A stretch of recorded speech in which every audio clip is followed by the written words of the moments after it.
அதிமுகவில் சாதாரண தொண்டன் கூட தலைவராக முடியும் என்று அக்கட்சியின் பொதுச் செயலாளர் எடப்பாடி பழனிசாமி தெரிவித்துள்ளார். மயிலாடுதுறையில் பிற கட்சிகளைச் சேர்ந்தவர்கள் அதிமுகவில் இணையும் விழாவில் பேசிய எடப்பாடி பழனிசாமி இவ்வாறு தெரிவித்தார்.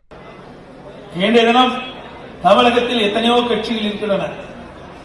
ஆனால் அனைத்து இந்திய அண்ணா திராவிட முன்னேற்ற கழக கட்சிதான் தொண்டரால்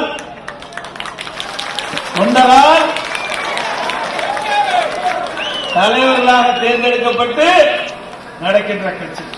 ஒரு சாதாரண தொண்டன் அனைத்து இந்திய அண்ணா திராவிட முன்னேற்ற கழகத்தினுடைய பொதுச் செயலாளராக வர முடியும் என்று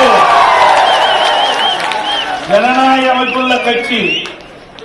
எனவே இந்த ஜனநாயக அமைப்புள்ள கட்சியை சீர்தூக்கி பார்த்துத்தான் நான் குறிப்பிட்ட அந்த கட்சியிலிருந்து விலகி இன்றைய தினம் அனைத்து இந்திய அண்ணா திராவிட முன்னேற்ற கழகத்தை தேர்ந்தெடுத்து இந்த சீர்காழி இந்த மைதானத்திலே தங்களை கழகத்திலே இணைத்துக் கொண்டிருக்கிறார்கள்.